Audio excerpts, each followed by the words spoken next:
Hello guys, welcome to my humble YouTube channel where I bring you fanfiction that will brighten your days. Before we start, a subscribe is greatly appreciated, and don't forget to leave a like and ring the bell icon so you won't miss exciting new fanfiction stories. Alright, let us begin on this new fanfiction story, Tensura, of Bonds and Demon Lords by Ryagful. Chapter 10. Conquering the Labyrinth. It had been a month since he had come to Ingrasha and became a teacher at Freedom Academy, and Rimuru was beginning to finally see a light at the end of the tunnel.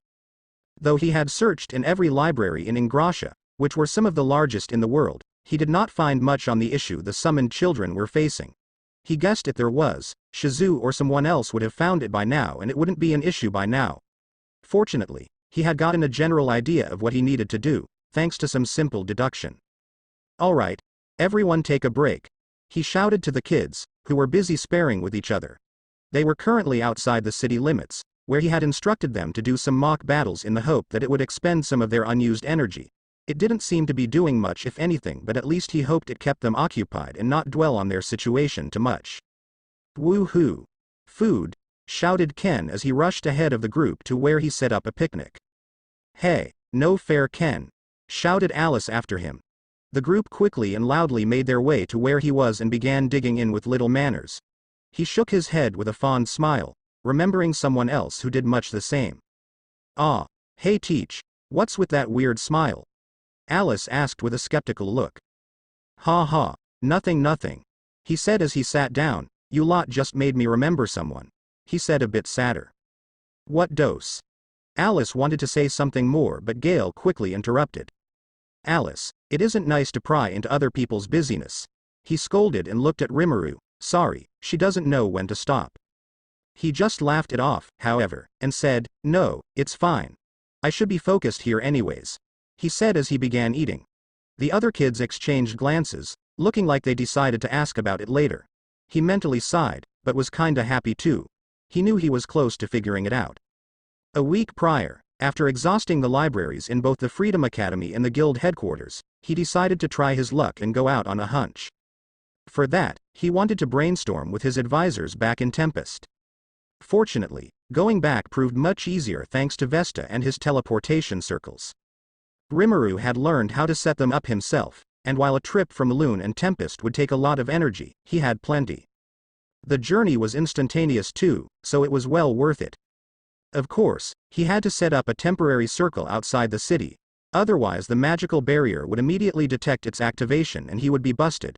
But still, it was leagues better than a week of travel by carriage, or day at best by flight. Thanks to finally assimilating Charybdis fully, he was capable of much faster flying speeds, but that would be A. less energy efficient and not as quick, and B. might get him into trouble as he flew over human lands. In Tempest, he gathered everyone who was close to him and presented some souvenirs, mainly sweets from the world-renowned bakers of Lune, and explained to them his predicament. Many were understandably shocked, with some, Rigard, openly crying at their plight. However, thanks to Trainee being there, he did manage to confirm his hypothesis. The way to save them involved mimicking Shizu, who had been fused with the higher spirit Ifrit. As Trainee explained, spirits were highly adept at controlling energy like the one going amok in the children's bodies, but there was a big problem. Only higher-level spirits, or higher elementals, would be good enough for the level they had. The only sure way to have a chance of acquiring some was through the Queen of Spirits. Even assuming the higher spirits wanted to help, no one, even the dryads who were once the servants of the previous queen, knew where the current one was located. Thus he returned to Lune with a firm idea in mind. Find some higher elementals, at any cost. He searched the books he read again but didn't find anything solid. In the meantime, he had to keep the kids occupied, hence their current picnic.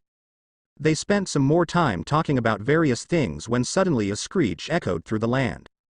Looking up into the sky, he saw a demonic-looking dragon soaring straight towards the city.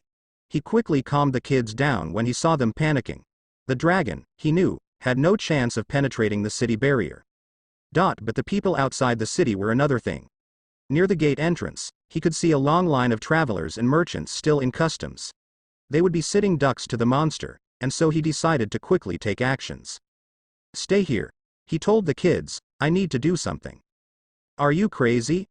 Alice shouted. You can't take on something like that. Look how big it is. The other kids looked equally unconvinced. He smiled softly at them. "Don't underestimate your teacher," he said as he began taking a different form. It wouldn't do for some in the city to recognize him, after all. The kids looked on in awe, but he didn't have time to enjoy their admiration. "Ranga." The Tempest Wolf quickly jumped out of his shadow. "Look after them," he said, not bothering to listen to a confirmation as he flew off on 2 large wings. The dragon was fairly high level, an arch-dragon, in fact, almost on the same playing field as Charybdis, but thanks to gluttony he wasn't much of an issue. In fact, he had to laugh at how quickly he resolved it. The people were safe, but more importantly he met someone when he killed the dragon. His name was Guard Mjolmile.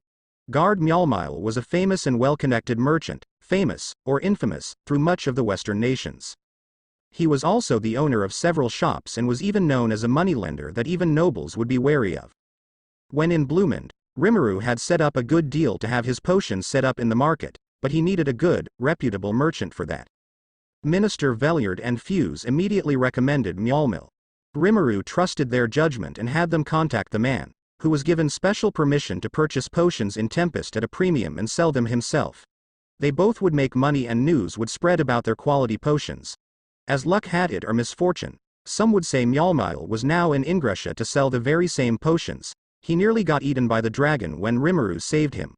When he saw the potions, he quickly deduced who the person was. Later, Rimuru and the kids had been invited by Mjolmil to attend dinner at a famous restaurant, which he had bought for the night just for them, as gratitude for saving his life. While the kids enjoyed the quality food and later busy reading the manga he had made for them, Rimuru and Mjolmil were busy discussing busyness. The man was shameless about being a merchant, but had more than a good heart and was an expert at what he did. The two quickly struck a friendly relationship and agreed to some new trade deals. The real surprise came when he met one of the hostesses at the bar, an elf woman whom he recognized from the gentleman establishment he had visited in Dwargon. After talking for a bit, he learned the woman was a traveler who originated from Ulgrasia, a small nation far in the south, past the elf nation of Thalion, or rather the sorcerer dynasty of Thalion. The interesting bit came from what the people there were known for, worshipping and bonding with spirits. When he asked about the Spirit Queen, she informed him that she lived in a place called the Dwelling of Spirits, the entrance to which could move around at the Queen's will, and was currently in Ulgrasia. Well, he most certainly had a destination in mind now. Some time later, Republic of Ulgrasia. Getting into Ulgrasia was fairly easy, as the borders were largely open to travelers, but getting to the entrance of the dwelling was less than easy, as it was in a heavily forested region. First, he went there alone, as quickly as he could. Once he found the place, he set up a transportation circle to make things easier for the kids. Then he got back and prepared them for a journey. The entrance was a large, engraved door that looked like it had been carved into a massive tree. "Whoa, cool," Ryota said, awed, as they stood in front of the thing. "Kinda scary," Chloe said as she clung to his shirt on one side, while Alice was on the other. "No worries. I'm here," he told them. "This is it, guys. Our chance to make you better. Come on." He stepped forward and heaved the great doors open, then stepped inside with confidence. They also called this place the Labyrinth, but it was actually just a really massive corridor with columns running on either sides. And it was dark, illuminated only by lamps that didn't chase the darkness away for more than a few meters away. He made his own light source anyways. As they moved further in, he realized that they must have been walking for at least an hour. He stopped, enhancing his magical sense, but didn't see anything but more corridor ahead. He, so you noticed, huh? A voice rang out, sounding as if it came from inside his head. Looking to the startled kids, he realized they too heard it. "Yes, be afraid. Ha ha ha. That's great." The voice continued to taunt them, but when he didn't show signs of fear, instead he increased his aura output. The voice seemed displeased. "Ah, come on. If you're not gonna be scared, then be dead. Ha ha ha." At that, a massive golem-like thing came out of the darkness, taking a stance in front of them. "Hee, if you can beat this, I'll be gracious and let you leave alive," the voice said. "Just beat this, huh?" he said as he took a step forward, drawing his sword, "Fine by me," and lunged at it with a heavy swing. While the golem evaded, it didn't matter in the long run. Rimuru enhanced his sword with his aura, increasing its sharpness and durability several folds. One strike would be enough, and it didn't take long for him to defeat it. He was faster and managed to land a clear diagonal cut. The thing crumbled into pieces instantly. He could hear the panic in the voices as he landed. Without sheathing his blade, he turned to one of the columns. "I know where you are, so if you don't want to be next, get out," he coldly said. He knew roughly the direction, but not exactly where, but it didn't matter. A small figure, a small, pixie or fairy girl, quickly emerged from the shadows, sweating bullets. "Yes, yes," it shouted in a high-pitched voice. "I am here, please don't hurt me," she said as she saluted him. "A fairy?" he heard one of the kids say. "It's kinda cute," Alice said. The fairy in question began scratching its head, looking sheepishly at them. "Hee, hello. I am the Gryak," she shouted in pain. Did she bit her tongue? Rimuru asked himself. I guess they must be used to talking telepathically. "Do you grate all your guests with violence?" he asked, but she looked kinda insulted. "Ha," says the home invader. She shouted loud enough to make some of the kids cover their ears. He released some of his aura to make her back off. She instantly did. "So who the heck are you?" he asked. She took a haughty look, one that really irked him for some reason. "I am one of the 10 great demon lords, Romulus of the Labyrinth. Now kneel before me." Rimuru or the kids for that matter were not impressed. A demon lord. This puny little thing. Was what they all though. "Hey, you were thinking something rude, weren't you?" The demon lord shouted indignant. "Well, yeah, try to sell a better lie next time," he told her exasperated. "Listen, as it happens I am close with an actual demon lord. Her name is Milam and..." He stopped himself from saying something he didn't want yet to get out. He noticed that the kids shot him a look of concern, but he decided to continue with something else. "You being a demon lord like her is just absurd." Hearing that, Romulus lost it. Her face twisted into a grimace and her eyes twitched. "Hey. She shouted and pointed at him as if hit by some realization. "You. Are you that slime that supposedly started a nation of monsters in the Jura forest?" Exclamation mark. That Rimuru. He just nodded. She got worse. "Arrgg, no. Damn it. Damn that Milam. She shows up here for the first time in ages, bragging about her new friends in Tempest or whatever, and I just chased her away, laughing at her. I'll never hear the end of it now." She grabbed and pulled at her hair before turning to him and screaming at the top of her voice, "Stupid." Over and over again until he had enough. He swatted her like a bug. After a while, they were all seated around in a circle, several fairies swarming around them much to the kids' delight. Romulus had finally called down. He had made some tea and presented some food to them to keep things from escalating. "Listen, that Milam is on a league of her own even among the demon lords," she explained while munching on a cookie. "We're nothing alike. She's the brute of the group, while I..." She again took on a haughty look. "I am the beautiful and intelligent hey." She screamed as she barely avoided his hands. "What's the big idea?" Sorry, but when I saw your smug face I couldn't help myself." He also wasn't very happy with this annoying insect calling his girlfriend a brute, but he kept that to himself. "Listen you can't treat a queen like that, you hear me?" she said. "Queen?" he asked, then added, "Wait, are you the queen of spirits?" "I find that hard to believe," he said with a deadpan face.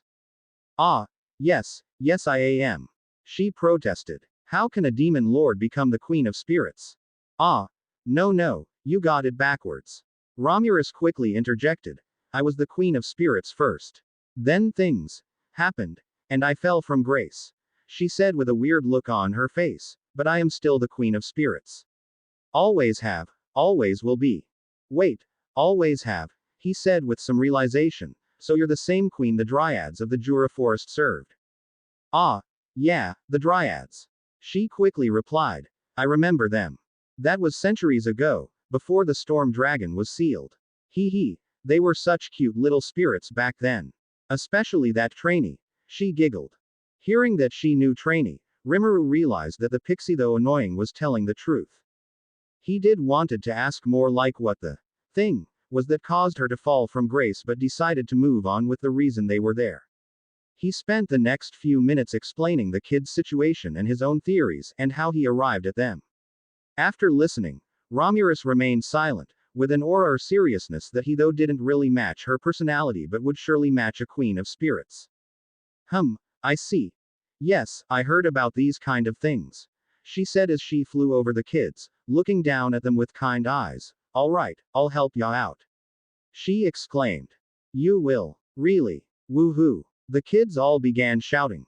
Yeah, of course. It's my duty, after all, as the Queen of Spirits to guide heroes and champions. I see, Rimuru said as he looked at her. He and the kids began following her down a side corridor she had opened for them. As they walked, he asked, Do you get many of those? Heroes, I mean. Ah, not as often as I'd like. The last was like 200 years ago and he was a huge disappointment. Disappointment? He asked in confusion. She then launched on a tirade about how some summoned kid who had been deemed the hero came to her looking for specific spells. Even after passing the trials meant for heroes, he kept coming back, eventually asking for help with summoning spells, which she couldn't help with. Apparently, he broke down crying, then stole some high elementals from her. The crazy part was that, apparently, the hero was Leon Cromwell, who later became a demon lord, and was the one who had summoned Shizu to this world. Ifrit was one of the spirits stolen from Romulus. He was miffed to say the least to hear the great demon lord he was planning to slug was not just a hero once, but a giant crybaby.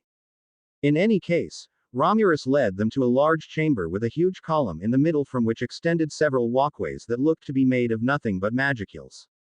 An eerie beam of light shone upon the top of the column, which Romulus explained to be the most important spiritual shrine in the world. If one prayed at it, they were certain to at least attract a spirit's attention even if they didn't descend to them. The spirit's energy would be siphoned off and one could, technically, even create a pseudo-spirit with them, the last bit he was informed of by the great sage. Starting with the oldest, Gale, they headed for the altar. Just think something, Romulus instructed. It can be anything, like a, please help me. Or a, come out at play. She dramatically said. As long as it attracts their attention, it's fine.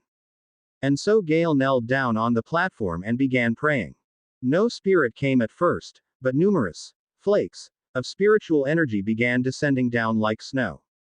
Thinking about what great sage said, Rimuru quickly gobbled them up, ignoring Ramiriz's protests and instructed great sage to form a higher spirit with the absorbed energy, and fusing the resulting pseudo-spirit with a Sood personality, he then had the thing fused with Gale. After a quick analysis, he was extremely happy to announce that it had worked. Gale was no longer going to die. After a quick cheer, he began taking turns with the other kids. He didn't quite know what to say when Kenta summoned some high-level light spirit that happily fused with him, but decided to think on it later. More problems came with Chloe. As the black-haired girl was kneeling down, she looked at Rimuru shyly and stuttered an, I love you, at him. He was really caught off guard but quickly regained his composure. Scratching his cheek he said. Ah, thank you but. See, I already have someone.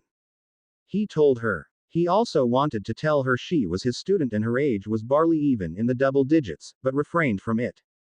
Chloe had a weird look on her face but seemed to accept the answer and continued praying. What happened next? He wasn't sure at all. Another spirit, a mature-looking woman in a white dress, appeared and looked rather angry at him for some reason. She lunged at him, grabbed his face and tried to kiss him, but being a spirit passed right through, then headed for Chloe with a dejected-looking face. Romulus was quite freaked out for some reason, trying to stop her, but it was useless. She fused with Chloe and was gone. On the plus side, Chloe too was cured. Romulus wasn't much help describing what the spirit was, saying something about the great time spirit. He got none of it so decided to ignore it. Thus his mission came to an end. He had saved the Shizu students and could already feel a sense of relief wash over him. Before he left, he made Romulus a new guardian to replace the one he destroyed. He made a puppet body and summoned a higher demon to inhabit it, named it Beretta and called it a day. Before leaving, he decided to have a quick conversation with Romulus. Hey, by the way, how was Milam doing when she came around here? Romulus turned from gushing about Beretta and looked a bit confused. Milam? She asked as she began thinking. She looked the usual to me. Loud, annoying, clueless about stuff most people call common sense. She laughed again, so he suppressed the desire to swat her, and she had no right to call anyone loud or annoying. He wondered about the other thing though. Common sense. Like what? He was a bit confused when Ramirez suddenly stopped laughing and looked embarrassed. Single quote. Ah, nothing really. Ha ha. Why is she red? Rimuru wanted but also did not wanted to know. So he just shrugged and left. A long distance away, a certain demon lord shattered a glass of wine in her hand. Oops. Really sorry about that. Milam sheepishly said. Across from her, Demon Lord Fret looked unperturbed. They were sitting in her room, having lunch. Everything okay? The harpy asked concerned. As the plan. Milam quickly waved dismissively. Everything is going along just fine, don't worry. She added. I'm almost there with my assessment, just a few more days. Then what was that about? Frey motioned to the broken glass. Milam sheepishly laughed. I felt a sudden urge to smash something. The red-haired girl said casually, like someone was talking smack about me, somewhere. She looked off into the distance, specifically to the west. Frey just sipped her wine. A few weeks had passed since Rimuru and the summoned children returned to Ingrasha from the dwelling of spirits. While their condition was theoretically solved, he wanted to stay a little longer to make sure there were no unforeseen side effects, as well as to ensure they would get a good sense on handling the spirits that now dwell within them. He wasn't sure what kind of powers they would now get, such as Shizu, who was able to control fire and summon Ifrit, but he could already feel their magical level go up drastically, even if they weren't children. He was certain they would easily be categorized as D at least, which would be no mean feat even for an adventurer. More than instructing them, however, he wanted to keep on hanging out with them. Basically, he didn't want to say goodbye, not yet. And so he had spent the next month or so making as much of the time they had left. After making sure a suitable teacher would replace him, he began planning a camping trip to a nearby forest as a big final bonding experience. They had already spent several days on the trip, fishing, playing in the river, or simply wandering around the forests, admiring nature. On the last night they had gathered around a large fire for dinner, which was when. As they were sitting around the fire in a circle, they were talking among each other about various things. Suddenly, he could hear the two girls, Alice and Chloe, whispering to each other. He had a bad feeling about but tried to ignore it. As he was sipping his tea, the two seemed to get into a heated debate and. Hey, Teach, is it true you have a girlfriend? Alice asked all of a sudden. Caught off guard, he spilled everything he was drinking, right in the face on an unfortunate Ranga. Hua, wah. We. He quickly sputtered as everyone turned their attention to the blonde girl. Well, Chloe said. She tried to quickly add but Chloe interrupted. That's not what I said, Alice, she said in her usual timid voice, sounding embarrassed to be mentioned. Well, what else does it mean, Hua? Alice grumbled. Gale, meanwhile, shook his head and sighed. Alice, it's not nice to pry into people's life like that, he said as he looked over at Rimuru apologetically. Peef. Who cares if he does, anyway? Kenya added, bored. Alice shot him a dirty look. Ha, just what a brat might say, she said, trying to sound far more mature than she actually was. Kenya, for his part, didn't bite her trap, only smirked. That's funny coming from you, he said dismissively. You're the youngest here, and thus the brattiest, he told her. Alice's face turned red as she stood up. What did you say, punk? Kenta got up too. Read my lips. And was about to say something rude, but Rimuru quickly jumped in before things got out of hand, as it usually happened with the two. All right, sit down and calm down. He got between them and placed his hands on their shoulders, gently pushing them down. After he was sure they calmed down, he sat back in his place with a heavy sigh. Looking at the questioning look on everyone's faces, though, he realized he wasn't gonna get away from the original question. Even Kenya, who said he didn't care, was shooting curious glances out of the corner of his eyes. He sighed. Fine. He eventually relented. Yes, Alice, I do have a girlfriend. I knew it, she immediately said, looking proud of herself. She and everyone else quickly began throwing questions at him, like, is she pretty? Or, how long? Or, How strong is she? You can guess who asked the last one. He just held his hands up to stop the barrage of questions, then began giving them some vague answers. They continued talking about it for several more hours. Whoa, a demon lord. Kenya gasped. The others too had somewhat concerned expressions. Hey, it's not as bad as it sounds. He tried to defend himself. You met Ramirez. She's also a demon lord, and she wasn't that bad, was she? He said, leaving out how he found her both annoying and far too weak to be considered a demon lord. And Milam, well, she can be a handful, at times, but she was never malicious or anything like that. In fact, she was a real lifesaver when my city was being threatened by a huge monster that even I could do nothing against. He told them. The kids perked up at that, looking odd. She's that strong? Ryota asked. Yeah, she is. But that's not all she is. She's friendly, cheerful, would rather goof off, have fun and enjoy some sweets than do anything you hear demon lords supposedly do. As he said that, the others noticed he had a somewhat distant and sad expression on and exchanged glances. Ah. But also, she always seemed, he said as he looked up at the night sky, really lonely. Maybe she doesn't have many friends. Chloe said. Being a demon lord sounds scary, so, maybe people are too afraid of her to become her friends. She said in a surprisingly wise tone. Rimuru looked at her. Yeah, maybe, he muttered as he considered her words. She seemed a bit different than when they first met, but he couldn't put his hand on it. Hey, could we meet her one day? Alice asked suddenly. I really kinda want to meet her and, maybe we could be friends too. She said. Any friend of teacher is a friend of mine, too. Kenya added. Rimuru heard that and though. You know, that actually sounds like a good idea, he told them. Hee, you guys and her would get along, I think. She can be pretty childish. He smiled fondly. But, then again, I can too. Yeah, we know, Teach. Alice replied with a smirk. Hey, don't think we didn't notice you putting more sweeteners in your coffee than a 5-year-old in his mouth at a candy store. Kenya laughed. Or how you hold on to Ranga like a teddy bear when you sleep outside. Alice said. Kenya was about to say more when Rimuru grabbed both their heads and ruffled their hair violently, ignoring their protests. You cheeky brats, he grumbled. Don't make fun of adults. The others laughed at the two as they got their punishment, but then Rimuru let go and turned to them, a dangerous glint in his eyes. Hey, don't think the rest of you lot will be spared. He said as he menacingly twitched his fingers at them. Immediately, the kids bolted out of their seats, Rimuru hot on their heels. No one's hair was shown any mercy that night. A few days later, it was finally time. He had to leave and return to Tensura.